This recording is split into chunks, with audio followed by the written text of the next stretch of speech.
স্বামী যা বলবে তাই আদেশ। প্রেম বাঁকা হেসে বলল। মনে থাকবে। উষা আবার উপর নিচ মাথা ঝাঁকালো। প্রেম ওর গাল টেনে দিয়ে বলল। Good girl. উষা শার্ট ছেড়ে প্যান্টে হাত দিতে নিলেই চোখ বড় বড় করে ফেলল প্রেম। উষার হাত টেনে আটকে দিয়ে বলল। কন্ট্রোল বউ। কি করছো? নিজের স্বামীর ইজ্জত কি সারা দুনিয়াকে দেখাতে চাও? উষা অসহায় চোখে তাকালো। প্রেম বাঁকা হেসে ওকে কোলে তুলে নিল। ছাদ থেকে বেরিয়ে সিঁড়ি বেয়ে নামতে নামতে বলল। নিজে থেকে আমার কাছে ধরা দিস স্বপ্ন সুন্দরী। আজ কেঁদে ভাসিয়ে দিলেও কোনো ছড়াছড়ি হবে না। উষা এসব শুনল না। প্রেম ওর মাথা পুরো নষ্ট করে দিয়েছে। প্রিয়তা গোসল সেরে টাওয়াল দিয়ে মাথা মুছতে মুছতে ওয়াশরুম থেকে বেরিয়ে এলো। তার অতিরিক্ত লম্বা চুলের বেয়ে পড়া পানিতে টাইলসের মেঝে ভিজে সপসপে হয়ে গেছে। চুলের পানিতে মেঝে ভিজে যাচ্ছে দেখে বিরক্তিতে প্রিয়তার চোখ মুখ বিকৃত হলো। সে দ্রুত টাওয়ালটা ছুঁড়ে ফেলে হেয়ার ড্রায়ার চালাতে লাগলো। প্রিয়তার 4 বছর আগের হাঁটুর ছোঁয়া চুলগুলো এখন হাঁটু থেকে আরও 1 আঙ্গুলের মতো নিচে নেমে গেছে। আরও কিছুটা নামলেই হয়তো পায়ের গোড়ালিতে পৌঁছে যাবে। প্রিয়তা 4 বছর আগেই চেয়েছিল এই হাঁটু ছোঁয়া চুল কেটে কাঁধ অবধি করে ফেলতে। এত বড় চুল তার কোনো কালেই লাগে না, কিন্তু এই চুলে কাঁচি চালাতে গেলে প্রিয়তার মনে হয় কাঁচিটা চুলে নয়, তার কলিজায় চালানো হচ্ছে। প্রিয়তা বোঝে না মায়াটা আসলে কার জন্য, চুলের জন্য নাকি এই চুলের অতি আসক্ত মানুষটার জন্য। কিন্তু কি লাভ? তবে যাই হোক, এত বড় চুল ভালো লাগে না, এটা অন্তত আগের মতো করতেই হবে। প্রিয়তা ভাবতে ভাবতে চুল শুকিয়ে ফেলল। তার মধ্যেই বাহির থেকে শব্দ এলো। প্রিয়, আসবো? দরজার ওপাশে দাঁড়ানো ব্যক্তি অনুমতি চাইছে, তাও আবার তার কাছে। এটা ভেবেই প্রিয়তার ভ্রু কুঁচকে গেল। সে হেয়ার ড্রায়ার ড্রেসিং টেবিলের উপরে রেখে দরজার দিকে ফিরল। দরজার কাছে ইনায়া অভিরাজের হাত ধরে দাঁড়িয়ে আছে। প্রিয়তা পুনরায় আয়নার দিকে ফিরে ব্যঙ্গ করে বলল। বাহ বাহ, তুই এত ভালো হলি কবে? আবার অনুমতিও চাইছিস? 4 বছরে দেখি এবারই মানুষ তাদের পুরো রংটাই পাল্টে ফেলেছে। প্রিয়তার সুচালো কথার গভীরতা বেশ বুঝলো ইনায়া, তবু মনে দুঃখ পাওয়ার ভুল করলো না। কারণ ওর সাথে এই বাড়ির মানুষ যা করেছে, ইনায়া হলে তো কখনোই এদের মুখদর্শন করতো না। ইনায়া আস্তে আস্তে হেঁটে এসে প্রিয়তার বিছানায় বসে পড়ল। একটু হাঁটতেই হাত ধরে গেছে মেয়েটার। একটু জিরিয়ে নিয়ে বলল। অনুমতি দিতে হয়, কারণ বলা যায় না তুই যদি বিরক্ত হোস। আফটার অল তুই বিলেত ফেরত, এখন তো আমায় বন্ধু বলতেও ইজ্জতে বাঁধবে, এটাই স্বাভাবিক। ইনায়ার খসা মার্কা কথায় প্রিয়তার ঠোঁট ঠেলে তাচ্ছিল্য বেরিয়ে এলো। বিদ্রুপ করে বলল। আমি তোর জামাই আর শ্বশুরবাড়ির মতো জাতে গিরগিটি নই যে ক্ষণে ক্ষণে নিজের রং পাল্টাবো। আমার স্বামীকে খুব ঘৃণা করিস বুঝি? সে কিন্তু তোর আপন ভাই। আপন ভাই? কথাটা আউড়ে অট্টহাসিতে ফেটে পড়ল প্রিয়তা। এভাবে সাধারণত সে কখনোই হাসে না। প্রিয়তার এই হাসির গভীরে হাজারো দুঃখ, কষ্ট আর যন্ত্রণার মিশেলে পাহাড় সম অভিযোগ দেখতে পেল ইনায়া। ফলে বুকের কোথাও একটা চিনচিনে ব্যথা অনুভব করলো। প্রিয়তা হাসতে হাসতে বসে পড়ল ইনায়ার পাশে। কয়েক সেকেন্ড পর হাসি থামিয়ে লম্বা নিঃশ্বাস নিয়ে কণ্ঠে চাপা ক্রোধ মিশিয়ে বলল। তোর জামাই আমার আপন ভাই? সিরিয়াসলি তোর লজ্জা করো না কথাটা বলতে? আমার এই পৃথিবীতে আপন স্বজন কেউ নেই। তারা তাদের স্বার্থে বাঁচে, আর আমি আমার স্বার্থে বাঁচি। কথাগুলো বলতে বলতে প্রিয়তার চোখ চিকচিক করে উঠল। ইনায়া আর কিছু বলার মতো খুঁজে পেল না নিজের শব্দ ভাণ্ডারে। এই বাড়ির মানুষ যে এত অদ্ভুত আর রহস্যময় তা এই বাড়িতে বিয়ে না হলে কখনোই জানতে পারত না ইনায়া।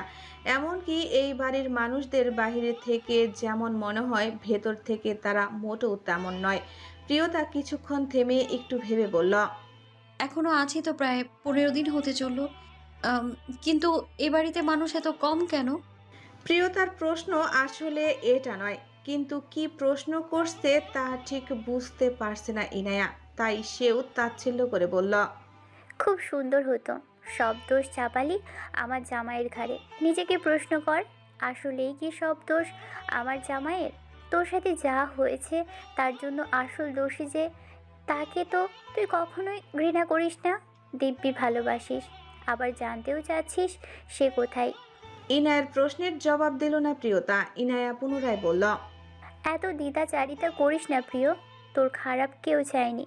হ্যাঁ, যা হয়েছে তোর ইচ্ছের বিরুদ্ধে হয়েছে, কিন্তু এই সবের জন্য আসল অপরাধীকে সেটা তুই খুব ভালো মতোই জানিস। এত কথা তো তোর কাছে থেকে জানতে চাইনি আমি। ইচ্ছে হলে বল, আর না হলে চুপ করে থাক। বলে বিরক্তি প্রকাশ করলো প্রিয়তা।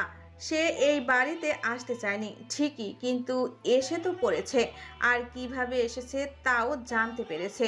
তবে এটা নিয়ে বিশেষ মাথা ব্যথা নেই প্রিয়তার। তবে একটাই আফসোস, কিডন্যাপ করেছিল যখন মেরে ফেলতে পারতো, অক্ষত ছেড়ে দিল কেন? বালের কিডন্যাপার। প্রিয়তা রাগ ঢাক না রেখে পুনরায় প্রশ্ন ছুড়ল। বড় আপু কোথায়? এই 10 দিনে একবারও দেখলাম না কেন? এই প্রশ্নে একদম চুপ মেরে গেল ইনায়া। কি জবাব দেবে বুঝতে পারল না। অভিরাজ মায়ের পাশে বসে তখনই থেকে এক দৃষ্টিতে দেখে যাচ্ছে প্রিয়তাকে।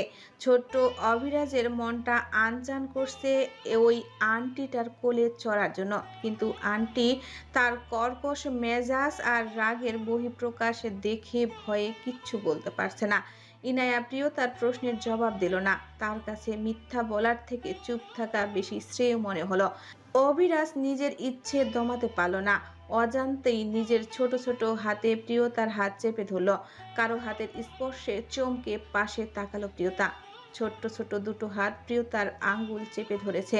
প্রিয়তা আর প্রীতমের মতোই একদম হুবহুব নীল চোখের একটা ভীষণ মিষ্টি বাচ্চা। বোধহয় অনেকটাই প্রিয়তার মতোই, কারণ অভিরাজ তার বাবা মায়ের মতো দেখতেই হয়নি। বাচ্চাটাকে দেখে প্রিয়তার মনটা কেমন মায়া মমতায় ভরে উঠল। অভিরাজ হাত বাড়িয়ে দিয়ে ভাঙ্গা ভাঙ্গা শব্দে উচ্চারণ করল, আমি কোলে উঠবো। বাচ্চাটার দিকে তাকাতেই প্রিয়তার মনটা স্নেহ মায়ায় মমতায় পরিপূর্ণ হয়ে গেল। এটা প্রিয়তার ভাইয়ের ছেলে, মানে নিজের রক্তের বাচ্চা। ভাবতেই প্রিয়তার চোখ দুটো টলমল করে উঠল। প্রিয়তাও বাচ্চাটাকে ছুঁয়ে দেখার জন্য মন পড়তে লাগলো। সে চোখ মুছে দু হাতে অভিরাজকে তুলে কোলে বসালো। অভিরাজ টকটকে গালে টুপুস করে একটা চুমু খেয়ে বলল, তোমার নাম কি বাবা? অভিরাজ তখনও চোখ বড় বড় করে তাকিয়ে আছে। এই আন্টির কোলে বসতে পেরে সে যেন শান্তি পেল। ইনায়া পাশ থেকে ধমকে বলল, ফুপিমণি, তোমাকে কি জিজ্ঞেস করছেন অভিরাজ? অভিরাজ বিস্মিত চোখে প্রিয়তার দিকে তাকিয়ে আদো আদো কণ্ঠে বলল, ফুপিমণি। প্রিয়তা আর নিজেকে সামলাতে পারল না। অভিরাজকে বুকে জড়িয়ে ডুকরে কেঁদে উঠল। ভাইয়ের প্রতি তার আকাশ সমান অভিযোগ আর পাহাড় সমান ভালোবাসা। প্রিয়তা চেয়েও ভাইয়ের বুকে যেতে পারছে না, বিধায় ভাইয়ের অংশকে বুকে জড়িয়ে ভাইকে অনুভব করার চেষ্টা করছে। ইনায়া সব বুঝে, কিন্তু প্রিয়তাকে কিছুই জানানোর স্পর্ধা তার নেই। শুধু সে কেন, এ বাড়ির ছোট থেকে বড় প্রত্যেকেই সব কিছু জানে, কিন্তু কারো কিছু বলার বা প্রকাশ করার সাহস নেই। যা হয়েছে আর যা হবে সব কিছু চুপচাপ মুখ বুজে দেখা ছাড়া কারো কোনো গতি নেই। প্রিয়তা অভিরাজকে অনেক অনেক আদর করতে লাগলো। অভিরাজ অনেক ইন্ট্রোভার্ট, অচেনা মানুষের সাথে সহজে মিশতে পারে না, কিন্তু প্রিয়তার সাথে মিশে খিলখিল করে হাসছে। এটাই হয়তো রক্তের টান। মানুষ মুখে না বললেও রক্ত ঠিকই চিনে নেয় কে তার আপন আর কে তার পর। অভিরাজ নিজের তুলতুলে হাতে প্রিয়তার গাল ছুঁয়ে ছুঁয়ে বলছে, পুপি, তোমার চোখগুলো আমার মতো, আর পাপার মতো। এত বছর পর প্রথমবার প্রিয়তার ভীষণ ভালো লাগছে। বেশ কিছুক্ষণ হলো ইনায়া অভিরাজকে প্রিয়তার কাছে রেখে নিজের ঘরে চলে গেছে। অনেক চেষ্টা করেও অভিরাজকে সে নিজের সাথে নিয়ে যেতে পারেনি। সে একেবারেই গ্লুর মতো চিপকে গেছে প্রিয়তার সাথে। ইতিমধ্যে শপিং সেরে শিকদার বাড়ির সকলে বাসায় ফিরে এসেছে। বাড়ির গিন্নিরা চাঁদ রাতের তোড়জোড়ও শুরু করেছে। প্রিয়তার রুমে ভিড় জমিয়েছে অভিরাজ, অবনী, তন্ময়, তীরা, তরি, আরও অনেকে। বিছানাটা প্রায় ছোট খাটো একটা শপিং মলে পরিণত হয়েছে। সবাই মিলে হই হই করে কিনে আনা জামা কাপড় দেখছে, মেহেদি সিলেক্ট করছে। চাঁদ দেখা গেলেই মেহেদি পরার প্রতিযোগিতা শুরু করে দিবে। সারা বাড়িতে উৎসব উৎসববার। নতুন সাজে সেজে উঠেছে শিকদার বাড়ি, আর আনাচে কানাচে বয়ে যাচ্ছে আনন্দের ফোয়ারা। আত্মীয় স্বজন, মেয়ে জামাই, বাচ্চা কাচ্চাতে পরিপূর্ণ। পরিণীতা আর পৃথাও এসেছে ঈদ উপলক্ষে। শিকদার বাড়ির হেসেলে চলছে বিশাল রান্নাবান্নার আয়োজন। অনুশ্রী বেগম নিজে দাঁড়িয়ে থেকে তদাকরি করছেন সবকিছু। রিনা খান ওরফে শাশুড়ির ফরমাইশ শুনতে শুনতেই জীবন ভাজা ভাজা হয়ে যাচ্ছে উষা আর পূর্ণতার। ইনায়া বেঁচে গেছে প্রেগনেন্সের দোহাই দিয়ে। যদিও ও কাজে হাত লাগিয়েছে পৃথা, পরিণীতা, শ্রেতা, প্রেরণা, অনুশ্রী বেগম, অনন্যা বেগম, অর্থী বেগম সহ আরো অনেক মহিলা। রান্না হচ্ছে বিভিন্ন ধরনের মিষ্টান্ন ও উপাদেয় সব পদ। ঈদ কাল হলেও রান্নার তোড়জোড় শুরু হয়ে গেছে আজ থেকেই। তবে সকলে আগের মতো থাকলেও অনুশ্রী বেগম আর আগের মতো নরম সরম নেই। তিনি আজকাল প্রচণ্ড খিটখিটে হয়ে গেছেন। পান থেকে চুন কষলেই বউদের সাথে খিটখিট করেন। যদিও এতে ছেলেদের বউরা কিছু মনে করে না, কারণ তারা বোঝে অনুশ্রী বেগমের মনের অবস্থা। এমনকি জানে তিনি ইচ্ছে করে এসব বলেন না। শ্রেতা একদিকে ছানার ডোলে ডোলে রসগোল্লা বানাচ্ছে, অন্যদিকে উষা বড় একটা কড়াইতে দুটো বড় এলাচ আর আধা গামলা পানি নিয়ে চিনির শিরা বানাচ্ছে। পূর্ণতা মাছ ভাজছে আর পরিণীতা সেমাই বানাচ্ছে। প্রেরণা মিক্সার গ্রাইন্ডারে চালের গুঁড়ি বানাচ্ছে। শ্রেতা একটা বড় স্টিলের থালায় প্রায় 50 পিসের মতো মিষ্টি বানিয়ে রাখলো। অনেকক্ষণ ধরে একভাবে ঠায় বসে থাকলে তার ঘাড় ব্যথা করছে। অনুশ্রী বেগম মিষ্টিগুলো দেখে মুখ কুঁচকালেন, চাপা বিরক্তি প্রকাশ করে বললেন, আহা, এভাবে একটা গোল একটা চ্যাপ্টা করছিস কেন? বলে একটা ছানা হাতে নিলেন। হাতের তালুর সাহায্যে একটা মিষ্টির পারফেক্ট শেপ বানিয়ে দেখালেন। তারপর ঠিক একই রকম ভাবে আরেকটার নতুন শেপ দেখিয়ে বললেন, এভাবে বানাও। শ্রেতা হতাশার নিঃশ্বাস ছেড়ে বলল, আচ্ছা বড় মামি, ঈদ তো কাল, তাহলে আজ এত কিছু রান্না করছো কেন? এত এত খাবার কে খাবে? শ্রেতার প্রশ্নে অনুশ্রী বেগমের গম্ভীর মুখে হাসি ফুটে উঠল। তিনি একটু রহস্য করে বললেন, আজ আমার বিশেষ দুজন মেহমান আসবে। তাছাড়াও বাড়িতে মেয়ে জামাই, নাতি নাতনি আছে, আরও অনেকে আছে। তাই বেশি কথা না বলে কাজে মন দে। শ্রেতা আবারও হতাশ হলো, তবে সত্যি বেশি কথা বাড়ালো না। অনুশ্রী বেগমের কথা মতো কাজে মনোযোগ দিল। চার কর্তা সহ রাজ, প্রীতম, প্রেম, অরণ্য, সমুদ্র ড্রয়িং রুমের সোফায় বসে মসজিদের বিরাট একটা মিলাদ পড়ানোর ব্যাপারে আলোচনা করছেন। তাদের সাথে আছে বাড়ির মেজ জামাই পৃথার বর সাদিক, আর পৃথার 4 বছর বয়সী যমজ সন্তান প্রীত আর প্রীতি। সন্ধ্যা যত ঘনিয়ে আসছে বাড়ির পরিবেশ তত গমগমে হয়ে উঠছে। অনুশ্রী বেগম সদর দরজার সামনে দাঁড়িয়ে ব্যস্ত পায়ে পায়চারি করছেন, যেন কারো আসার অধীর অপেক্ষা। ওনার থেকে কিছু দূরে দাঁড়িয়ে আছে শ্রেতা, পরিণীতা, উষা, পূর্ণতা, প্রেরণা। তারা একে অপরের মুখ চাওয়াচাওয়ি করছে। পূর্ণতা উষার কানে কানে বলল, কি এমন আসবে বলো তো ছোট, যে আমাদের শাশুড়ি রিনা খান নিজেই তাকে অভ্যর্থনা জানানোর জন্য দাঁড়িয়ে আছে? উষাও না বোঝার ভঙ্গিতে বলল, জানি না ভাবি, তবে মনে হচ্ছে ভিআইপি কেউ। প্রেরণা পাশে দাঁড়িয়ে সন্দিহান কণ্ঠে বলল, রহস্যময়। এর মাঝেই শিকদার বাড়ির বাইরে থেকে একসাথে অনেক গাড়ির হর্নের শব্দ শোনা গেল। প্রিয়তা নিজের ঘরে বসে বাচ্চাদের সাথে কথা বলছিল, কিন্তু নিচ থেকে অনেকগুলো গাড়ির বিরক্তিকর হর্নের শব্দে প্রিয়তার মাথা ধরে গেল। কপাল চেপে ধরে বলল, এই ভর সন্ধ্যায় আবার কোন আপদে এসে উদয় হলো? প্রিয়তা কে আসছে দেখার উদ্দেশ্যে বিছানা থেকে নেমে ধীর পায়ে গিয়ে ব্যালকনিতে দাঁড়ালো। দৃষ্টিপাত করলো নিচে। শিকদার বাড়ির রাজকীয় গেট দিয়ে একে একে ঢুকছে অনেকগুলো সাদা কালো রঙের প্রাইভেট কার, যা সবগুলোই এসে সিরিয়ালে থামলো বাড়ির গার্ডেন এরিয়ায়।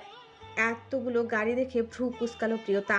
আগন্তুকদের চেহারা দেখার উদ্দেশ্যে অধীর আগ্রহে তাকিয়ে রইল গাড়িগুলোর দিকে। প্রাইভেট কারগুলোর মধ্যে প্রথম সারির ব্ল্যাক BMW থেকে বের হলো ব্ল্যাক শার্টের উপর ব্ল্যাক ব্লেজার পরিহিত এক অতিমাত্রায় সুদর্শন সুপুরুষ। তার হাতের কবজিতে রোলেক্স ব্যান্ডের ঘড়ি, চোখে ব্ল্যাক সানগ্লাস। পুরুষটার চেহারা চোখে ভাসতেই থমকে গেল প্রিয়তার পৃথিবী। সে খেই হারিয়ে পাথরের মূর্তি বনিয়ে দাঁড়িয়ে রইল। সুদীর্ঘ 4 বছর পর সেই মানুষটা আবারও তার চোখের সামনে, যাকে এক নজর দেখবে বলে তোরপে মরেছে বিগত 4টা বছর, যার বিরহে 1 সেকেন্ডও শান্তি পায়নি প্রিয়তা। তবে প্রিয়তার চমক হয়তো এখানেই শেষ নয়, তার জন্য অপেক্ষা করছে আরও বড় সারপ্রাইজ। প্রণয় গাড়ি থেকে নেমে হাত বাড়িয়ে দিল গাড়ির ভেতর, যা দেখে কপাল কুঁচকে ফেলল প্রিয়তা। তবে পর মুহূর্তেই যা দেখলো তাতে প্রিয়তার কলিজায় সেই পুরনো ছেঁকা লাগলো। প্রণয়ের বাড়িয়ে দেওয়া হাতে হাত রেখে গাড়ি থেকে নেমে এলো এক অতি সুন্দরী নারী। তার পরনে প্রণয়ের সাথে ম্যাচ করা ব্ল্যাক সিল্কের শাড়ি, মুখে সফট মেকআপ, হাতে অ্যাপেল ওয়াচ। হালকা কার্ল করা চুলগুলো কোমরের নিচে দোল খাচ্ছে। মানানসই ফিগারের সাথে ব্ল্যাক গেটআপে পাশাপাশি দুজনকে মিটস ফর ইচ আদার লাগছে। সেই সুন্দরী রমণীর মুখে সুখ আর চোখে আত্মবিশ্বাস। সে গাড়ি থেকে নেমে প্রণয়কে জড়িয়ে ধরল, যা দেখে হাত মুষ্টিবদ্ধ করে ফেলল প্রিয়তা। তারপরের BMW থেকে বের হলো হোয়াইট ফর্মাল শার্টের সাথে ব্ল্যাক ফর্মাল প্যান্ট পরিহিত আরেক সুদর্শন সুপুরুষ। তার হাতের কবজিতেও সেম রোলেক্স ব্যান্ডের ঘড়ি, চোখে ব্ল্যাক সানগ্লাস। সে বর্তমান সময়ের সবচেয়ে আলোচিত ইন্টারন্যাশনাল মানে একজন celebrity doctor, most handsome cardio surgeon doctor আবদ্ধ চৌধুরী শুদ্ধ। তার পরের গাড়ি থেকে নেমে এলো ব্ল্যাক ফর্মাল শার্টের সাথে ব্ল্যাক ফর্মাল প্যান্ট পরিহিত আরেক সুদর্শন সুপুরুষ। তার হাতের কবজিতেও রোলেক্স ব্যান্ডের ঘড়ি, চোখে সানগ্লাস। তবে সে একা নয়, তার পরপর গাড়ি থেকে নেমে এলো লাল জামদানি শাড়ি পরিহিত এক অপরূপ সুন্দরী রমণী, যার 2 হাত ভর্তি মোটা মোটা সোনার কঙ্কন, সাথে মোটা মোটা শাখা পলা, সিথি রাঙানো ঝলমলে লাল সিঁদুর, চোখে হাসি আর ঠোঁটে প্রশান্তি। তার পেছনের গাড়ি থেকে নেমে এলো সাদাব। এত মানুষ দেখে মুখ হা হয়ে গেল প্রিয়তার। সে আর 1 সেকেন্ডও দাঁড়ালো না সেখানে, এক ছুটে ঘর থেকে বেরিয়ে গেল। উন্মাদের মতো নামতে লাগলো সিঁড়ি বেয়ে। সদর দরজা বাজাতে থাকা কলিং বেলের শব্দে অনুশ্রী বেগমের পা স্থির হলো। সুশ্রী মুখের আনন্দের ছটা খেলে গেল। তিনি এক প্রকার ছুটে গিয়ে ব্যতিব্যস্ত হাতে খুলে দিলেন সদর দরজা। ততক্ষণে প্রিয়তা নেমে এসে দাঁড়িয়েছে শ্রেতার পরিণীতার পাশে। অনুশ্রী বেগম দরজার পাল্লা খুলতেই সকলের চোখের সামনে ভেসে উঠল চেনা পরিচিত গুটি কয়েক হাসি মাখা মুখ। দরজার বাইরে আগত ব্যক্তিদের চেহারার দর্শন করতেই থমকে যায় গোটা শিকদার বাড়ির পরিবেশ। সকলের চোখে ভেসে ওঠে 4 বছর আগের সেই দিন। অতীতের ভয়ঙ্কর সেই দিনটি স্মরণ হতেই ভয়ে সকলে কাটা হয়ে যায়। শ্রেতা আগ্রহ নিয়ে তাকিয়ে আছে দরজার বাহিরে, যেখানে আপাতত প্রণয় আর প্রহেলিকাকে দেখা যাচ্ছে। প্রণয় আর প্রহেলিকা একত্রে অনুশ্রী বেগমের পা ছুঁয়ে সালাম করলো। প্রহেলিকা হাসি মুখে বলল, ভালো আছো বড় আম্মু? অনুশ্রী বেগমও সাড়া দিলেন, হাসার চেষ্টা করলেন।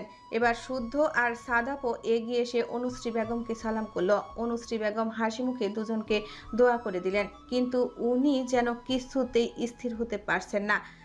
এখনো বাহিরে উকি ঝুঁকি দিচ্ছেন। ওনার অপেক্ষার অবসান ঘটাতে শিকদার বাড়ির চৌকাঠে পা রাখলেন এক যুবক।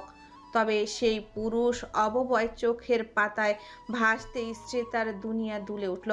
অক্ষি কুটোর পূর্ণ হয়ে গেল ব্যথা মিশ্রিত অশ্রু জলে।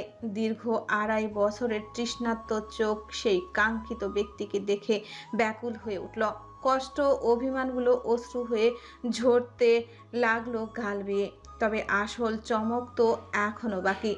আবির্ভাবকে দরজায় দাঁড়ানো দেখে ছুটে গেলেন অনুশ্রী বেগম। আবির্ভাব কারো দিকে না তাকিয়ে আগে অনুশ্রী বেগমকে ইসলাম ধর্মের মতে সালাম করল। অনুশ্রী বেগম ভীষণ খুশি হলেন। প্রসন্ন চোখে তাকিয়ে গালে মাথায় হাত বুলিয়ে দিলেন। তার আশেপাশে দেখতে দেখতে বললেন, সে কোথায়? আবির্ভাব হাসার চেষ্টা করলো, তার পেছন থেকে বেরিয়ে এলো এক অতি সুন্দরী রমণী, যার গায়ে লাল শাড়ি, হাতে শাখা পলা, সিঁথিতে সিঁদুর, যাকে শিকদার বাড়ির কেউ আগে কখনো দেখেনি, কিন্তু তার পরিচয় আন্দাজ করতে পারছে। এত মানুষের একত্র দৃষ্টি নিজের উপর দেখে একটু নার্ভাস হলো দেবী, তবে সেটা মুখে প্রকাশ করলো না। দু হাত জোর করে প্রণাম জানালো অনুশ্রী বেগমকে, বিমর্ষ কণ্ঠে বলল, নমস্কার আন্টি, আমি দেবপ্রিয়া রায়চৌধুরী। দেবীর উপস্থিতি সবাই স্বাভাবিকভাবে নিলেও শ্রেতার যেন পায়ের নিচের জমি সরে গেল। মনের শুকনো প্রেমের অরণ্য যেন দাবানল লেগে গেল এক মুহূর্তে। তার সকল শারীরিক ও মানসিক শক্তি যেন কেউ চুষে নিল। ভঙ্গুর হৃদয়ে দাঁড়িয়ে ফ্যাল ফ্যাল করে তাকিয়ে রইল দেবীর দিকে। শাখাপলা আর সিঁথি ভর্তি সিঁদুরে সত্যি দেবী লাগছে। প্রিয়তা করুণ চোখে চাইল শ্রেতার পানে, কিন্তু এখানে যে দেখা ছাড়া কারও কিচ্ছু করার নেই, কারণ এসব কলঙ্কের ভার একাই বইতে হয়। এতক্ষণে বাড়ির সকলে সদর দরজার সামনে এসে উপস্থিত হয়েছেন। অনুশ্রী বেগম আবির্ভাবকে নিজের ছেলের মতো মনে করেন, তাই প্রথম দেখাতেই ছেলের বৌমাকে নিজের হাতে ভারী সোনার বালা খুলে দেবীর হাতে পরিয়ে দিলেন। অনুশ্রী বেগম থুতনিতে হাত রেখে বললেন, মাশাআল্লাহ, ভীষণ সুন্দর বউ। লজ্জায় মাথা নিচু করে নিল দেবী, কিন্তু এসবের দৃশ্যে নিঃশ্বাস আটকে আসে শ্রেতার। অক্ষি কোণে উপসে পড়ছে বেদনা অশ্রু। আবির্ভাব অনুশ্রী বেগমের সাথে কথা বলে হাসি মুখে সামনে তাকাতেই সর্বপ্রথম তার চোখ আটকালো মায়াবী একজোড়া ধূসর বর্ণের চোখের মণিতে। অপ্রত্যাশিত সেই চিরচেনা চোখে চোখ পড়তেই আবির্ভাবের বুকের ভেতর ছাই চাপা আগুন ধক করে জ্বলে উঠল। দীর্ঘদিনের চেপে রাখা গোপন যন্ত্রণার ব্যথা সেয়ে গেল বুকের বাঁ পাশ। চোখ এড়ালো না প্রিয় দু চোখের সেই অবাধ্য অশ্রুধারা। সে গোপন ব্যথা সে বুকের খাঁচায় পুষে রেখেছে সযত্নে, তা আবার কেন সামনে এলো? এই অনলের জ্বালা এখন কিভাবে সইবে আবির্ভাব? প্রহেলিকা প্রণয়ের গা ঘেঁষে দাঁড়িয়ে আছে, বলা চলে প্রণয় ওকে নিজের সাথে চেপে রেখেছে। আর কিছুক্ষণ পর পর দুজন দুজনের দিকে তাকিয়ে হেসে হেসে কিছু বলছে। প্রিয়তা যে এখানে উপস্থিত তা নিয়ে কোনো হেলদোল দেখা গেল না প্রণয়ের মাঝে। তার ভাবনাখানা এমন যেন সে দেখতেই পায়নি প্রিয়তাকে, বা প্রিয়তার উপস্থিতি তার কাছে তেমন বড় কোনো ব্যাপার না। প্রহেলিকার সাথে এত রংঢং দেখে প্রিয়তার যতটা না মন পুষছে, তার থেকে হাজার গুণ বেশি যন্ত্রণায় হৃদয় ভারী হয়েছে প্রণয়ের অবহেলায়। হয়তো প্রিয়তা আশা করেছিল প্রণয় তাকে দেখবে, কিন্তু আফসোস এমন কিছুই হলো না। আগে প্রহেলিকা থাকলেও প্রণয় তাকে আদর করত, সবচেয়ে বেশি প্রাধান্য দিত। এক সেকেন্ড চোখের আড়াল হলে পাগল হয়ে যেত। আর এখন সেই প্রণয় এত বছর পর প্রিয়তাকে দেখেও গুরুত্ব দিচ্ছে না। এটাতেই হয়তো প্রিয়তার কলিজা জ্বলছে। শ্রেতার মতো প্রিয়তারও গাল গড়িয়ে টপটপ করে অশ্রু ঝরতে লাগলো। আহত মনে বলল, তবে সত্যিই আমার থেকে মুক্তি চেয়েছিলেন প্রণয় ভাই, তাই এখন মুক্তির স্বাদ উপভোগ করছেন? আমি কি সত্যি আপনার কাছে এতটা গুরুত্বহীন? তবে একবারের জন্য প্রিয়তাকে দেখলো না প্রণয়। অনুশ্রী বেগম সবার উদ্দেশ্যে বললেন, যাও, যে যার ঘরে গিয়ে ফ্রেশ হয়ে আসো, তারপর হালকা নাস্তা খাবে সবাই। সবাই তাই শুনল। প্রণয়, প্রহেলিকা, সাদাব শুদ্ধ সকলেই যে যার জন্য বরাদ্দকৃত রুমে চলে গেল। শুধু দাঁড়িয়ে রইল দেবী আর আবির্ভাব। অনুশ্রী বেগম তাদের দিকে তাকিয়ে বললেন, তোমাদের রুমটা আমি আগেই তৈরি করে রেখেছি থিরা। ছুটে এলো তীরা। জি বড় আম্মু। আবির্ভাব, দাদাকে প্রেমের পাশেই রুমটাতে নিয়ে যাও। জি বড় আম্মু। তীরা আবির্ভাবের কাছে গিয়ে নম্র কণ্ঠে বলল, চলুন ভাইয়া। আবির্ভাব শ্রেতার দিক থেকে দৃষ্টি সরিয়ে নিজেকে সামলানোর চেষ্টা করলো। এখানে বেশিক্ষণ দাঁড়ানো সেফ নয়, তাই তীরার সাথে চলে গেল। দেবীও যেতে নিল। অনুশ্রী বেগম তাকে আটকে বললেন, দাঁড়াও আম্মু, তোমার সাথে তো আলাপই হলো না। দাঁড়িয়ে পড়ল দেবী, লজ্জায় মাথা নিচু করে নিল। এত মানুষের ভিড়ে তার ভীষণ লজ্জা লাগছে। অনুশ্রী বেগম এসে দেবীর হাত ধরলেন, পুনরায় দেবীকে দেখে বললেন, মাশাআল্লাহ, ছেলেটার পছন্দ আছে। দেবীর এবার লজ্জায় মাটিতে মিশে যেতে মন চাইছে। তিনি দেবীর হাত ধরে প্রিয়তাদের সামনে এনে দাঁড় করালেন। মেয়েদের উদ্দেশ্যে বললেন, ওকে, তোমাদের সঙ্গে রাখো, গল্প করো। দেবী এক ঝলক দৃষ্টি তুলে তাকালো সবার দিকে, সাথে সাথে মুগ্ধতা সেয়ে গেল দেবীর চোখ মুখে। এই বাড়ির নারীদের চেহারা থেকে শুরু করে গায়ের রং সবই যেন রাজকীয় নারীদের মতো, একজন চোখ ধাঁধানো সুন্দরী। এমনকি 50 ঊর্ধ্ব অনুশ্রী বেগমকে দেখলে মনেই হয় না তিনি এত বড় বড় ছেলেমেয়েদের মা। প্রেরণা, পরিণীতা, উষা, পূর্ণতা হেসে হেসে দেবীর সাথে কথা বলতে লাগলো। তবে দেবীর উপস্থিতি সহ্য করতে পারল না শ্রেতা। তার মনে হচ্ছিল কেউ তার কলিজা টেনে ছিঁড়ে দিচ্ছে। শ্রেতা কোনো ফর্মালিটি দেখাতে পারল না, ভরা আসর ছেড়ে চোখ মুছতে মুছতে ছুটে উপরে চলে গেল। তার এমন অদ্ভুত আচরণে থতমত খেয়ে গেলেন উপস্থিত সকলে। এই অদ্ভুত আচরণে হেতু খুঁজে পেল না দেবী। সমুদ্র আর অরণ্য নিজেদের মধ্যে হাসি ঠাট্টা করতে করতেই করিডোর দিয়ে হেঁটে আসছিল। সমুদ্র মুখে মুখে কিছু একটা হিসাব কষে বলে, ভাই, আমাদের বাড়ির ইতিহাসের এবার সব থেকে বড় বিয়ে হবে, একেবারে গ্র্যান্ড ওয়েডিং। শুধু পুরো রায়পুর নয়, এবার পুরো পৃথিবী দেখবে। অরণ্য হালকা হেসে বলল, তা তো অবশ্যই। এবার বিয়েটা আমাদের মান সম্মানের ব্যাপার। আর তাছাড়া পাত্র যেখানে শুদ্ধ ভাইয়া, সেখানে বিশ্বজুড়ে হইচই পড়ে যাবে, স্বাভাবিক। সমুদ্র বলল, সাদাব ভাইয়াও কিন্তু একজন নামকরা সায়েন্টিস্ট। কয়েকদিন আগেই তো একটা আর্টিকেল বের হলো। অরণ্য মাথা নেড়ে বলল, আব্বু চাচুরা বলেছেন এইবারের বিয়েটা বাজেট হবে 100 গ্রুপের 20%। অরণ্য একটা চাপা নিঃশ্বাস ত্যাগ করে বলল, শুধু তাই নয় ভাই, প্রেরণা আপুকে বিয়ের পর খরচ দেবে আব্বু চাচুরা, আর প্রিয়র বিয়ের খরচ দেবে বড়দাদান। সমুদ্র মাথা দুলিয়ে বলল, সব তো ঠিক আছে, কিন্তু প্রিয়র বিয়ে নিয়ে তো বাড়িতে এখনো কিছু জানানো হয় নাই। অরণ্য নির্লিপ্ত কণ্ঠে জবাব দিল, এখনো জানানো হয় নাই, তবে ঈদ মিটে গেলেই এই বিয়ে নিয়ে কথা উঠবে বাড়িতে। সমুদ্র একটু কাচুমাচু করে বলল, ভাই, তোর খারাপ লাগছে না? বাড়ির সবাই সবটা জেনেও কিভাবে এমনটা করতে পারে? আমার তো ভাবলেই কান্না পায়।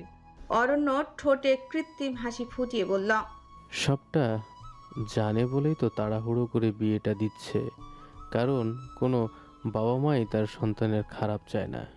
সমুদ্র চুপ করে গেলেও আবারও বলল, তবুও একবার ভাব, আমাদের এত খারাপ লাগছে তাহলে। কিন্তু কথা সম্পূর্ণ করার আগেই ঝড়ের বেগে ছুটে আসা কিছুর সঙ্গে সজোরে ধাক্কা খেল সমুদ্র। অন্যমনস্কে ছিল বিধায় টাল সামলাতে না পেরে দু টক্করে খেয়ে উল্টে পড়ল মেঝেতে। মুখ দিয়ে ব্যথাতুর শব্দ করে বলল, শ্বেতা, দেখে চলতে পারিস না? কিন্তু শ্রেতার কানে বোধহয় সেই শব্দ পৌঁছালো না। তার নিকট অরণ্য সমুদ্র যেন অদৃশ্য কেউ। সে চোখ মুছতে মুছতে ছুটে গিয়ে ধারাম করে দরজা লাগিয়ে দিল। দরজা লাগানোর বিকট শব্দে কেঁপে উঠল অরণ্য সমুদ্র। হঠাৎ উড়ে আসা ঝড়ের মতো কথা থেকে কি হয়ে গেল কিছুই বুঝতে পারল না। দুজন আহাম্মকের মতো হা করে তাকিয়ে রইল বন্ধ দরজার পানে। অরণ্য হাত বাড়িয়ে টেনে তুলল সমুদ্রকে, ভ্রু বাঁকিয়ে বলল, কি হলো ব্যাপারটা? সমুদ্র একইভাবে বলল, বুঝলাম না কিছুই। শ্রেতার দরজায় ছিটকিনি তুলে হাঁটু মুড়ে মেঝেতে বসে পড়ল। ব্যথাতুর কণ্ঠে চিৎকার দিয়ে কেঁদে উঠল। সেই করুণ যন্ত্রণার মিশ্রিত আর্তনাদ বন্ধ ঘরের চার দেওয়ালে বাড়ি খেয়ে আরও কয়েক গুণ জোরালো শব্দে প্রতিফলিত হতে লাগলো। কান্নার তোরে মাত্র 2 মিনিটে ফর্সা মুখটা লাল টকটকে হয়ে গেল।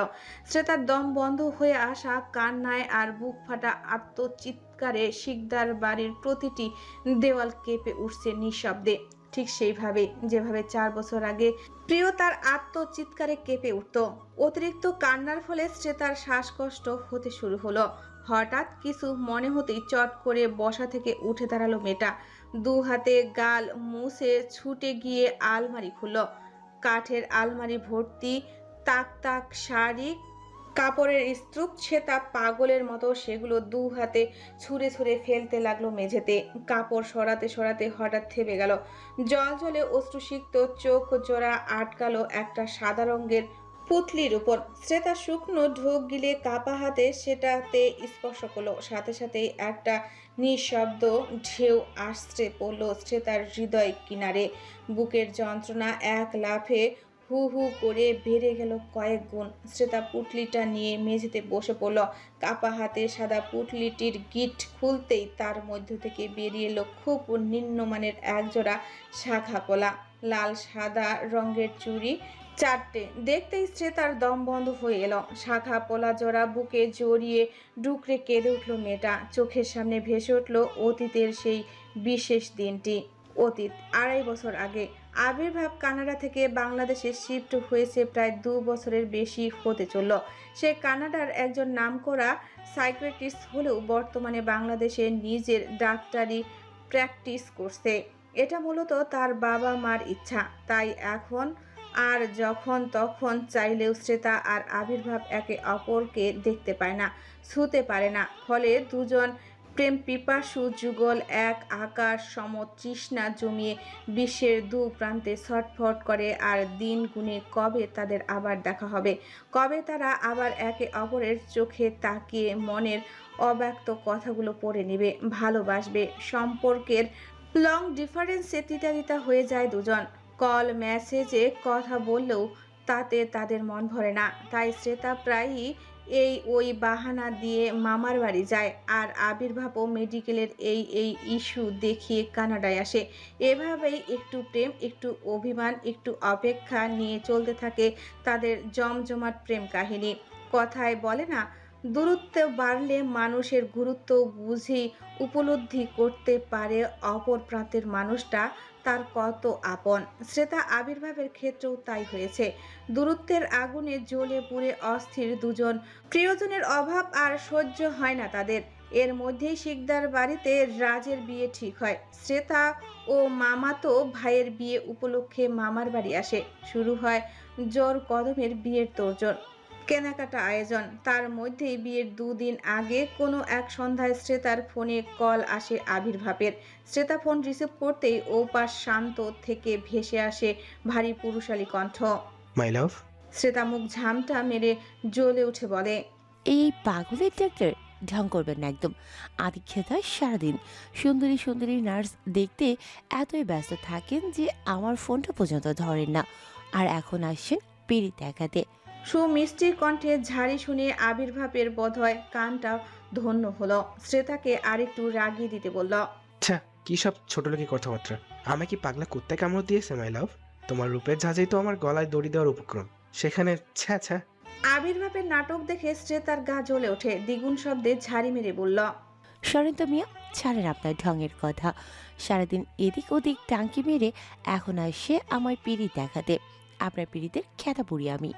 আবির্ভাব ঠোঁট কামড়ে ধরে নিঃশব্দে হাসলো, রসিক কণ্ঠে বলল, আহা, এখন আমার ফুল সজ্জা হয়নি, পিড়িতের খ্যাতা গায়ে দিয়ে ঘুমানো হয়নি, এখনই খ্যাতা পুড়িয়ে দিলে কিভাবে হবে?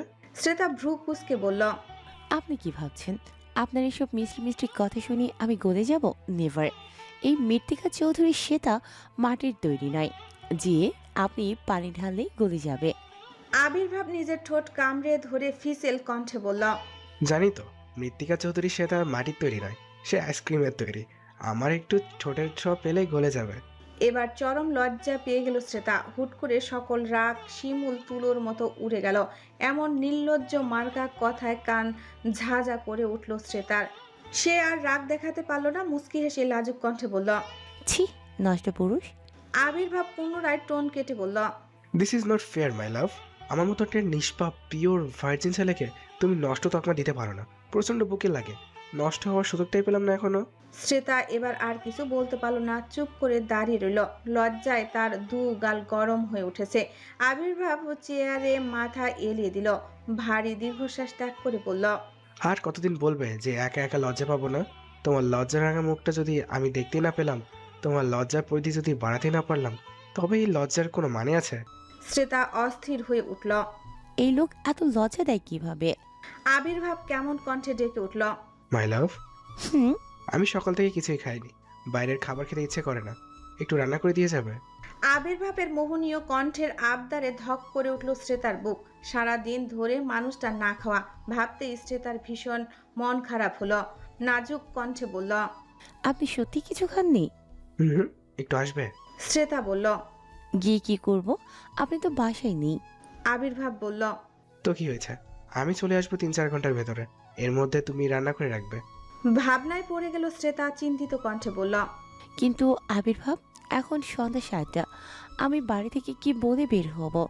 আর বাড়ি ফিরতে ফিরতে না জানি কত রাত হবে। তখন মামারা ভাইয়ারা যদি খোঁজ করে। আবির্ভাব চোখ বুজে বলল, আমি সারাদিন কিছুই খাইনি মাই লাভ, এখন তুমি যা ভালো বোঝো করো, না এলে আর কি আমি বাসায় এসে যা হোক কিছু একটা বানিয়ে নেব। আবির্ভাবের ইমোশনাল ব্ল্যাকমেলের চাপে পড়ে ফেঁসে গেল শ্রেতা। হুট করেই আবির্ভাবের জন্য মনটা ভীষণ পুড়ছে। এখন আর সে কিছুতেই ঘরে মন বসাতে পারবে না। তাই আর কিছু না বলে ফোন কেটে ঘর থেকে বেরিয়ে গেল। মোবাইলটা কান থেকে নামিয়ে ঠোঁট এলিয়ে হাসলো আবির্ভাব, কারণ সে জানে শ্রেতা আসবেই। আজ বাড়ি গিয়ে গরম গরম খাবার পাবে নিশ্চিত। আজ আর হাত পুড়িয়ে রাখতে হবে না। ভীষণ ভালোবাসা নিয়ে খাবারের প্লেট মুখের সামনে তুলে ধরবে কেউ। শ্রেতা কয়েক হাজার মিথ্যা কথা আধা ঘন্টা যাবৎ বসে সময় নিয়ে গুছিয়ে খাওয়ালো সবাইকে। সুন্দর মতো ঢপ মেরে বাসা থেকে বেরিয়ে পড়ল। 1.5 ঘন্টা জার্নি করে একটা বিলাসবহুল অ্যাপার্টমেন্টে এসে পৌঁছালো শ্রেতা। ঝা চকচকে বিল্ডিংয়ের 10 ফ্লোরে উঠে 203 নাম্বার ফ্ল্যাটের মেন ডোরের সামনে এসে দাঁড়ালো। নিজের পার্স থেকে ফ্ল্যাটের ডুপ্লিকেট চাবি বের করে দরজার নখ ঘুরিয়ে বাড়ির ভেতরে প্রবেশ করলো। ফ্ল্যাটের ভেতর প্রবেশ করতেই কিছুক্ষণ থম মেরে দাঁড়িয়ে রইল শ্রেতা। বাড়ির অবস্থা দেখে রাগে দাঁত কিটমিট করে বলল, আজ তো বন মানুষ লোক একটা। শ্রেতা মোবাইল আর পার্স সেন্টার টেবিলের উপরে রেখে পুরো ফ্ল্যাট ঘুরে ঘুরে দেখতে লাগলো। এদিকেরটা ওদিকেরটা, ওদিকেরটা সেদিকে, পুরো ফ্ল্যাটের অবস্থা নাজেহাল। ছন্ন ছাড়া জিনিসপত্র এদিকে ওদিকে ছড়ানো। গাদা গাদা ধুলো জমে আছে আসবাবপত্রের উপর। সোফার উপর সাদা টাওয়াল ফেলে রাখা দেখে সেটা হাতে নিল শ্রেতা। সাথে সাথেই ভেজা টাওয়ালের উটকো গন্ধ এসে নাকে লাগলো। এসব দেখে বিরাট হতাশ হলো শ্রেতা। মনে মনে কপাল চাপড়ে বলল, বেটা প্রেম করার জন্য নয়, বাসা পরিষ্কার করার জন্য রেখেছে আমায়। শ্রেতা পুনরায় একটা দীর্ঘশ্বাস ফেলে কিচেনে গেল। সেখানকার অবস্থা আরো করুণ।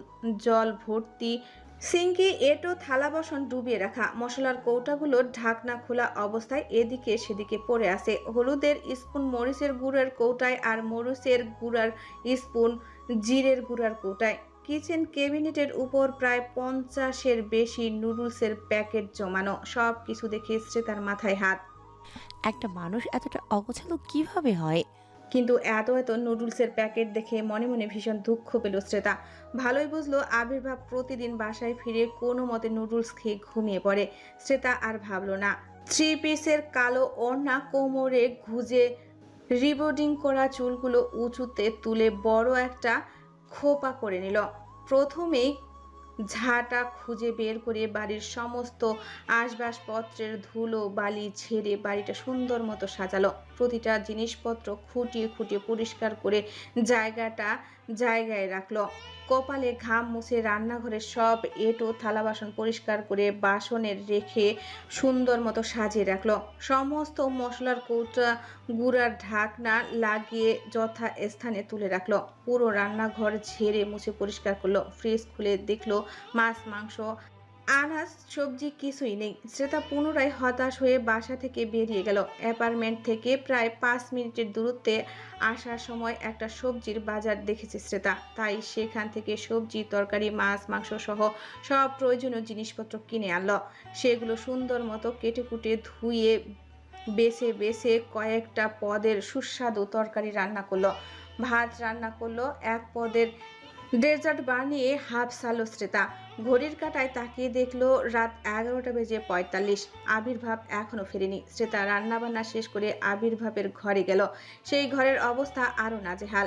বিছানার উপর সোফার উপর শার্ট প্যান্ট পাশাপাশি স্যান্ডো গেঞ্জি সহ আন্ডারওয়্যার পরে আছে। শ্রেতা ঘরের সব কিছু খুব যত্ন নিয়ে গুছিয়ে নিল। ভালোবাসাময় স্পর্শে ছুঁয়ে দিল প্রতিটা জিনিস। আবির্ভাব বিছানার থেকে বেডশিট বালিশ জামাকাপড় সব কিছু থেকেই আবির্ভাব গন্ধ আসছে। শ্রেতা এগিয়ে গেল আবির্ভাবের ড্রেসিং টেবিলের দিকে। সেখানেই বেশ কয়েক পদের ব্র্যান্ডের পারফিউম থরে থরে সাজানো। শ্রেতা সবগুলো ঘ্রাণ নিল।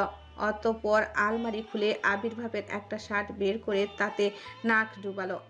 সেই পরিচিত শরীরের গন্ধ শ্রেতার মাথা আউলে দিল। শ্রেতা শার্টটা গায়ে জড়িয়ে আবির্ভাবের বিছানায় শটান হয়ে শুয়ে পড়ল। এবার নাক ডুবালো আবির্ভাবের বালিশে।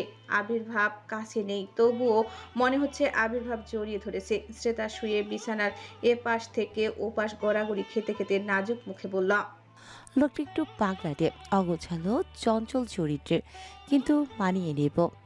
ঘড়ির কাঁটায় সময় গড়িয়ে রাত 12টা 20। অপেক্ষা করতে করতে শ্রেতা কখন ঘুমিয়ে পড়েছে তার নিজেরই হুঁশ নেই।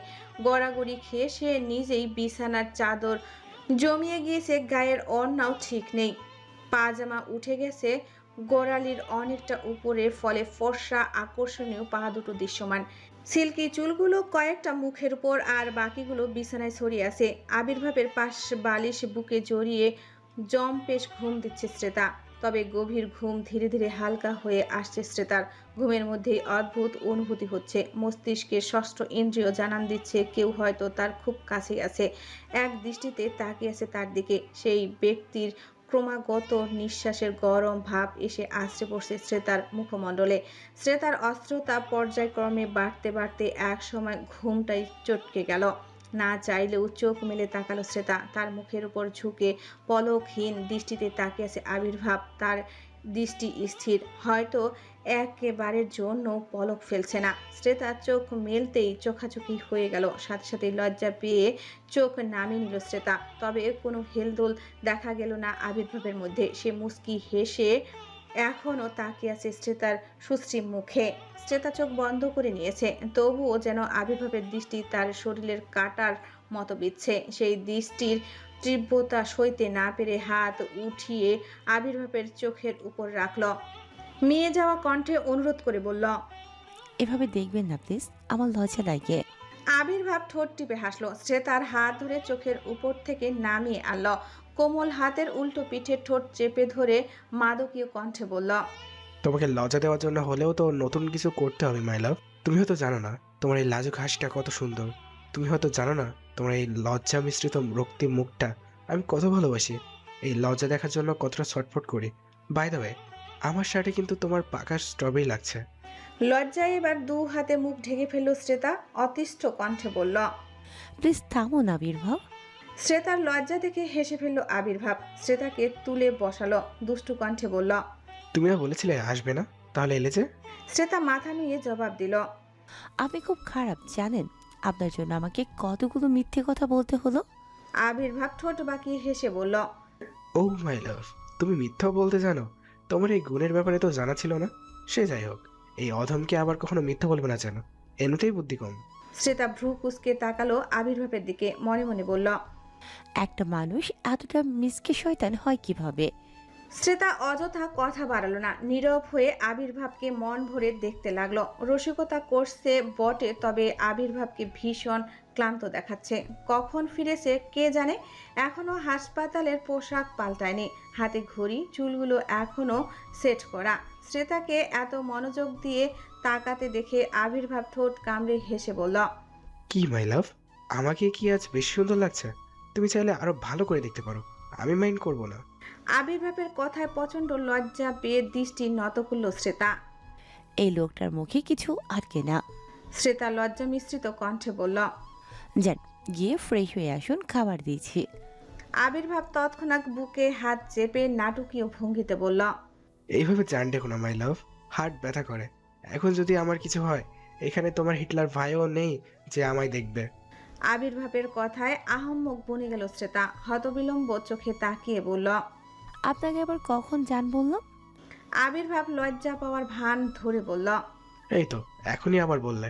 বেশি জান করো না জান, নাহলে কোষে একটা চুমু খেয়ে দৌড় দিব, তখন আবার লজ্জা লুকানো জায়গা পাবে না। আবির্ভাবের কথায় কাশি উঠে গেল শ্রেতার। আবির্ভাব বাঁকা হেসে গুনগুনিয়ে গাইল, কাম ডাউন মাই লাভ, জাস্ট একটা চুমু খাবো বলেছি, বলিনি তোমাকে খাবো, সো চিল। শ্রেতা ঢোক গিলে তাকালো। আবির্ভাব ঠোঁট কামড়ে হেসে উঠে দাঁড়ালো। পাশের সোফা থেকে শ্রেতার হাতে একটা প্যাকেট ধরিয়ে দিয়ে বলল, তুমি এখানে রেডি হয়ে নাও, আমি ওয়াশরুম থেকে ফ্রেশ হয়ে আসছি। বলে যেতে নিলেই পেছন থেকে শ্রেতা বলে উঠল, এটাতে কি আছে? আবির্ভাব দাঁড়িয়ে পড়ল, পুনরায় ঘুরে তাকিয়ে বলল, as a small gift for my love. Shreta অবাক হলো। প্যাকেটের ভেতরে হাত রাখতেই বেরিয়ে এলো একটা খুব সুন্দর সিম্পল সাদা রঙের লাল পাড়ের শাড়ি, সাথে ম্যাচিং লাল ব্লাউজ, পেটিকোট। শ্রেতা বিস্ময়ে মুখ হা হয়ে গেল। গোল গোল চোখ জোড়া তুলে তাকালো আবির্ভাবের পানে। আবির্ভাব মৃদু হেসে পুনরায় এসে শ্রেতার পাশে বসে পড়ল। মধুর কণ্ঠে শুধালো, পছন্দ হয়নি মাই লাভ? শ্রেতা মুখে কিছু না বলে আচমকাই আবির্ভাবকে জড়িয়ে ধরল। থমকে গেল আবির্ভাব। হৃৎপিণ্ড ধুকভুক করতে লাগলো। আবির্ভাব শুকনো ঢোক গিলে গলা ভিজালো। কাপা হাত দুটো দিয়ে নিজেও জড়িয়ে ধরল শ্রেতার পিঠ। এই সামান্য সোয়াটুকু পাওয়ার আকাঙ্ক্ষায় আবির্ভাব দিন রাত গলা কাটা মুরগির মতো ছটফট করে। কি দহন যে বুকে পুষছে তা কেবল আবির্ভাবই জানে, অথচ এই বেদনা কাউকেই দেখানো যায় না। মনোবিজ্ঞানে শত শত বই ঘেটেও এই আকর্ষণের কোনো কারণ খুঁজে পায়নি আবির্ভাব। আর যে সকল থিওরি পেয়েছে সেগুলো সে মানতে নারাজ। অথচ ছোট্ট বুকে এই উতাল সাগরের পরিধি বাড়ছে দিন দিন। আবির্ভাব অজ্ঞ নয়, সে সব বোঝে। এটাও জানে ভবিষ্যৎটা হয়তো তাদের জন্য সুখকর নয়। তবু সে নিজেকে থামাতে পারে না। ভুল জেনেও ভুলটা করে ফেলে। প্রথম দেখাতেই এক পঞ্চদোষী কন্যাকে সে মন হারিয়েছিল। সেদিন নিজেকে আটকাতে পারেনি, তাহলে আজ কিভাবে আটকাবে? শ্রেতা শক্ত হাতে আবির্ভাবের পিঠ খামচে ধরল। তখন আবেগ সামলাতে না পেরে জড়িয়ে ধরেছিল, কিন্তু এখন বুক থেকে মাথা উঠাতে লজ্জা লাগছে। আর তার উষ্ণ নিঃশ্বাসের বর্ষণে আবির্ভাবের ভেতর অশান্ত হচ্ছে। আবির্ভাব শ্রেতার মাথায় হাত বুলিয়ে বলল, পছন্দ হয়েছে? বুকে মাথা রেখে লাজুক কণ্ঠে জবাব দিল শ্রেতা। আজকে কেন আসতে বলেছি জানো? আমি কাল ইন্ডিয়া চলে যাব। আবির্ভাবের কথায় চমকে উঠল শ্রেতা। অভিমানী কণ্ঠে বলল, কেন? আমি এখানেই আরও কিছুদিন থাকবো, এরপর যান প্লিজ, না হলে আপনাকে আর দেখতে পাবো না। আবির্ভাব মুস্কি হেসে শ্রেতার মাথায় চুমু খেলো। আদুরে কণ্ঠে বলল, পাগলি মেয়ে, তুমি কি সারা জীবন এভাবে থাকতে চাও? আমার হতে চাও না চিরতরে? আবির্ভাবের কথার মর্মাত্মক গায়ের লোম খাড়া হয়ে গেল শ্রেতার। অজানা অনুভূতির শিহরণ ছড়িয়ে পড়ল অঙ্গে। আবির্ভাব কি বলতে চাচ্ছে? ওর মনে মনে করা প্রশ্নের জবাবে আবির্ভাব বলল, কাল মহালয়া, এরপর দুর্গাপূজা। তুমি তো জানোই বাবা মা বাংলাদেশে থাকলেও আমাদের আসল বাড়ি শ্রীরামপুর। ওখানে আমাদের দাদু দাদি কাকারা আছে। সারা বছর যে যেখানেই থাকুক, পুজোর 4টা দিন সবাইকে বাড়িতে থাকতে হয়। আর এবার আমার যাওয়ার জন্য একটা উদ্দেশ্য আছে। শ্রেতা আবির্ভাবের বুকে হারিয়ে গেল। আনমনে বলল, কি? আমি আমার পরিবারের তোমার কথা জানাতে চাই। আবির্ভাবের কথায় গায়ে কাটা দিয়ে উঠল শ্রেতার। ভয়ও পেল খানিকটা। কাপা কণ্ঠে বলল, কি বলছেন? ওনারা কি মানবেন? আবির্ভাব নির্লিপ্ত কণ্ঠে জবাব দিল, জানি না, কিন্তু আমার তোমাকে চাই। তারা আমার অভিভাবক, তাদের জানানো আমার কর্তব্য। 30 পেরিয়ে গেছে আমার, এখন তো বিয়ে করতেই হবে। শ্রেতার ভয়ে গলা শুকিয়ে গেল। আবির্ভাব শ্রেতাকে বুক থেকে আলাদা করলো। দু গালে হাত ছুঁয়ে চোখে চোখ রেখে বলল, তুমি কি আমাকে বিয়ে করতে চাও না মাই লাভ? আবির্ভাবের প্রশ্নে শ্রেতার চোখ টলমল করে উঠল। জবাব দিতে পারল না। আবির্ভাব পুনরায় প্রশ্ন করল, তুমি কি চাও না আমার কাছাকাছি আসতে, আমার হতে, আমার সাথে সাথে চিরতরে মিশে যেতে? তুমি কি চাও না আমার সংসার করতে? শ্রেতা আবির্ভাবের চোখে আর তাকিয়ে থাকতে পারল না। দৃষ্টি নামিয়ে উপর নিচ হ্যাঁ সূচক মাথা দোলালো। আবির্ভাব খুশি হলো। আবারও শ্রেতাকে বুকে নিয়ে বলল, আমি তোমাকে সসম্মানে আমার করতে চাই মাই লাভ। আমি তোমাকে অবৈধ উপায় পেতে চাই না। আমি চাই না এই সমাজ তোমাদিকে একটু আঙুল তুলুক, একটুও কুচ্ছা রটাক। আমি জানি না আমি কিভাবে কি করব, শুধু এটুকু জানি আমার তোমাকেই চাই, একেবারে নিজের করে চাই। শ্রেতার বুকের ভেতরটা কেমন সুখ সুখ আবহ হয়ে ভরে উঠল। আবির্ভাব এবার একটু শয়তানি করে বলল, মাই লাভ, তুমি শাড়ি পরতে পারো তো, নাকি আমি হেল্প করব? শ্রেতা লজ্জা পেয়ে আবির্ভাবকে ঠেলে দূরে সরিয়ে দিল। লজ্জায় গাল মুখ লাল হয়ে যাচ্ছে। আবির্ভাব বুকে হাত চেপে পাশে শুয়ে পড়ে বলল, হায় আমার লজ্জাবতী, এই লজ্জা ভাঙানোর গুরুদায়িত্ব আমি যে কবে পাবো? শ্রেতা এবার সাহস করে আবির্ভাবকে ঠেলে উঠিয়ে দিল। লজ্জা লুকিয়ে বলল, আর একটাও বেফাস কথা বলবেন না, বদলো ওয়াশরুমে যান, আমি নিজে নিজে শাড়ি পরতে পারি। আবির্ভাবও মাথা নুয়ে বলল, যে হুকুম মহারানী। বলে উঠে ওয়াশরুমে ঢুকে পড়ল। শ্রেতাও কম কি, আবির্ভাবকে বাইরে থেকে লক করে দিল, যাতে বেটা কোনোভাবেই সুযোগ লুটতে না পারে। শ্রেতা নতুন শাড়িটা হাতে নিয়ে ভাঁজ করল। সত্যি বলতে শাড়িটা সিম্পলের মধ্যে ভীষণ সুন্দর। এই ধরনের শাড়ি সাধারণত মুসলিম নারীদের পরতে দেখা যায় না। লাল পাড়ে সাদা রঙের শাড়ি সাধারণত হিন্দু ধর্মের একটি ঐতিহাসবাহী পোশাক। হিন্দু নারীরা একটি পুজো পার্বণের দিনে পরে থাকে। শ্রেতা ব্লাউজ পেটিকোট পরে শাড়িটা গায়ে জড়াতে নিলেই ওয়াশরুমের ভেতর থেকে আবির্ভাবের কণ্ঠ পাওয়া গেল। মাই লাভ, দরজা খোলো। বাড়ি থেকে লক করেছো কেন? কিন্তু আবির্ভাবের কথা শুনেও না শোনার ভান করল শ্রেতা। আবির্ভাবকে একটুও পাত্তা না দিয়ে সুন্দর মতো কুচি করতে লাগলো, আর এদিকে আবির্ভাব দরজা ধাক্কিয়ে যাচ্ছে। মাই লাভ, দরজা খোলো। I want to see you. Shreta বাইরে থেকে মুখ বাঁকিয়ে বলল, আপনার মতলব কি? আমি জানি না ভেবেছেন চরিত্রহীন পাগলের ডিরেক্টর?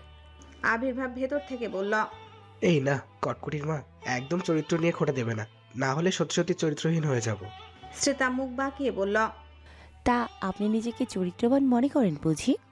আবির্ভাব ভেতর থেকে আর জবাব দিল না। কয়েক মিনিট পেরিয়ে যাওয়ার পরও আবির্ভাব কোনো সাড়া দিচ্ছে না দেখে অবাক হলো শ্রেতা। শাড়ি পরা শেষে আচমকা গায়ে জড়িয়ে ওয়াশরুমের দরজার সিটকিনি খুলে দিল। সাথে সাথেই কোমরে হ্যাঁচকা টান অনুভব করলো শ্রেতা। ভয়ে চোখ কুঁচকে বন্ধ করে নিল। 1 সেকেন্ডের মধ্যেই পিঠ ঠেকলো ঠান্ডা দেওয়ালে। ভয়ে থরথর করে কেঁপে উঠল তনু শরীর। সেকেন্ড মিনিট অতিবাহিত হওয়ার পরও যখন কিছু হলো না, তখন ধীরে ধীরে চোখ মেলে তাকালো শ্রেতা। সাথে সাথেই একজোড়া গভীর নেশালো চোখের দৃষ্টি সরাসরি গিয়ে শ্রেতার বুকে বিঁধল। আবির্ভাবের চোখের চাহনি বর্তমানে মারাত্মক নেশালো। সে এক দৃষ্টিতে তাকিয়ে আছে শ্রেতার দিকে। শ্রেতা এই চোখে 1 সেকেন্ডও তাকিয়ে থাকতে পারল না। শ্রেতার থরথর করে কাঁপতে থাকা গোলাপের পাপড়ির ন্যায় ঠোঁট দুটো যেন কাপা লাল আগুন, গাল দুটো রক্তাভ, বন্ধ চোখের ভারী পাপড়ি, পান পাতা মুখ আর অপরূপ রূপের বাহার।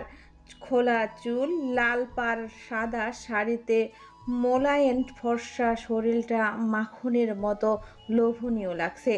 আবির্ভাবের মনে চাচ্ছে মাখনের মতো শরীরটার যতত্র বিরাট বিরাট কামড় বসাতে। আবির্ভাব নিজের ভাবনা দেখে শুষ্ক ঢোক গেল।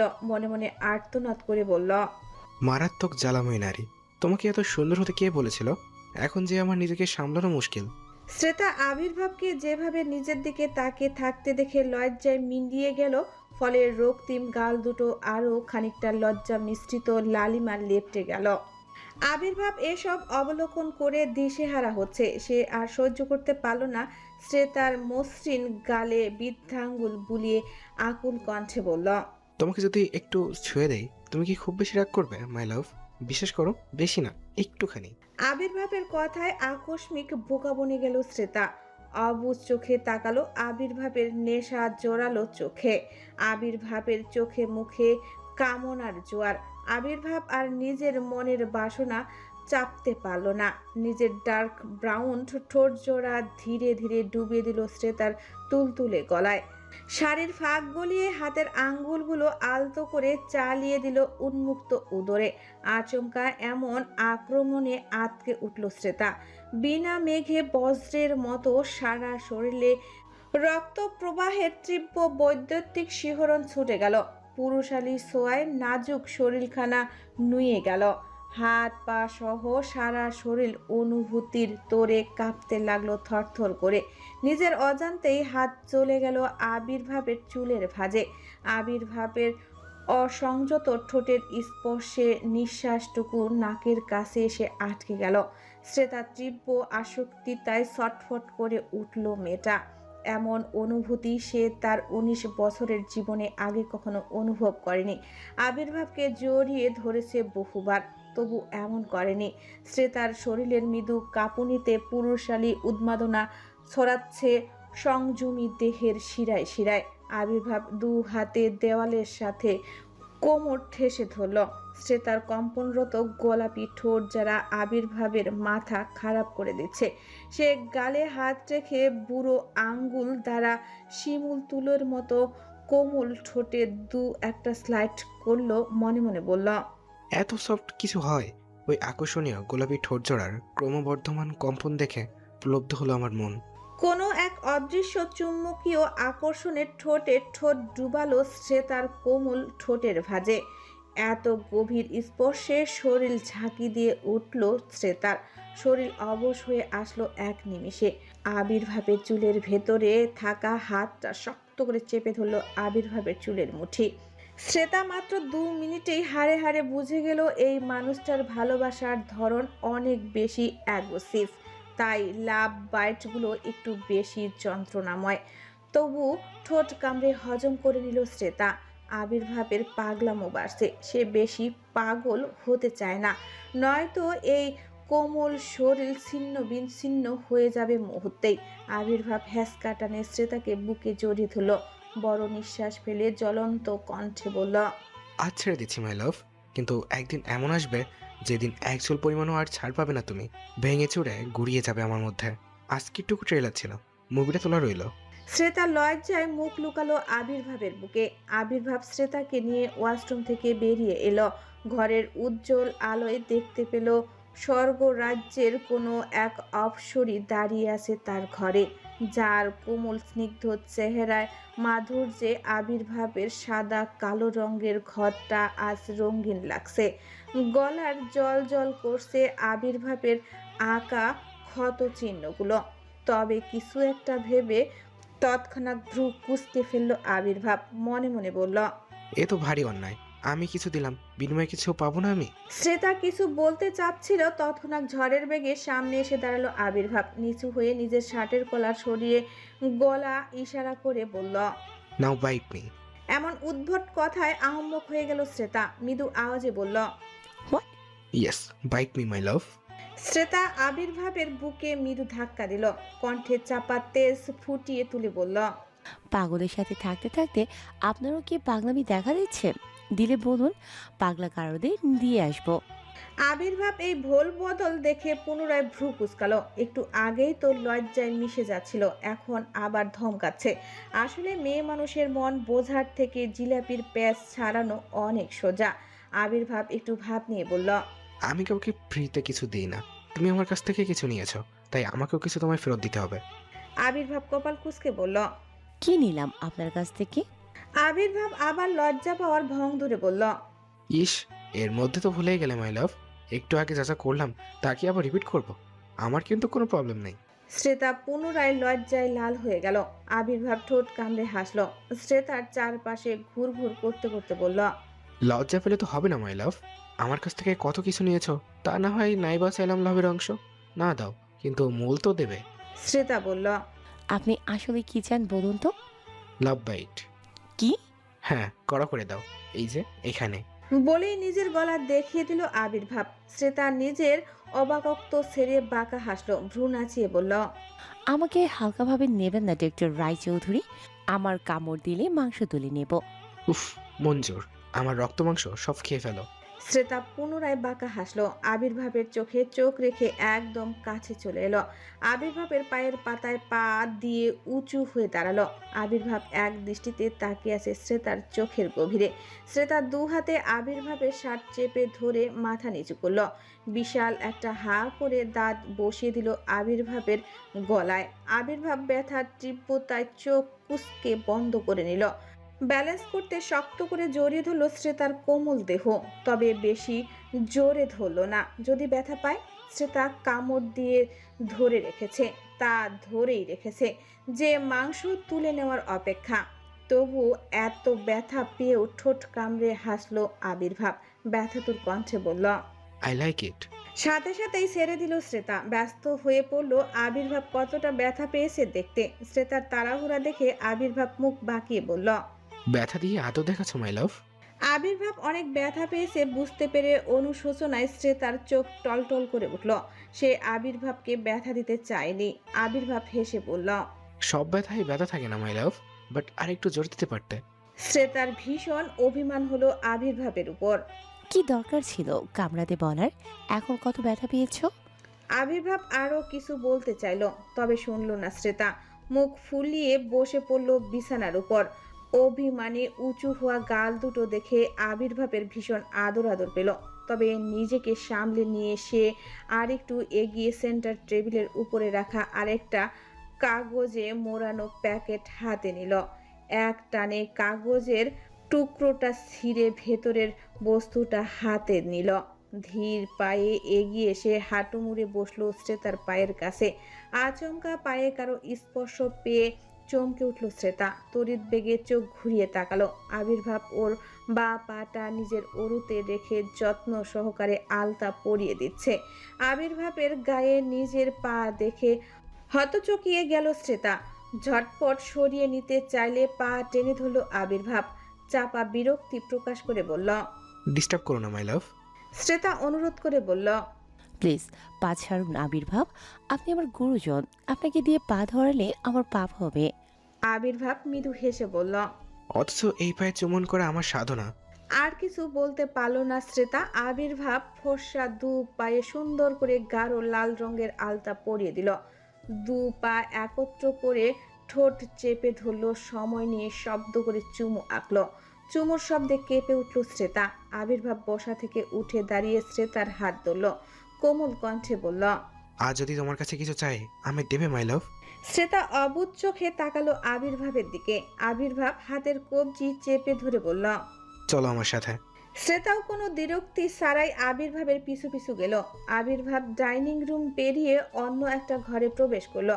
তবে সেই ঘরের চৌকাঠে আটকে গেল শ্রেতা। ভেতরে প্রবেশ না করে ঠায় দাঁড়িয়ে রইল। হাতে টান অনুভব করাতে পেছন ফিরে প্রশ্নবোধক চোখে তাকালো আবির্ভাব। শ্রেতা মাথা নিচু করে নিল। নত কণ্ঠে বলল,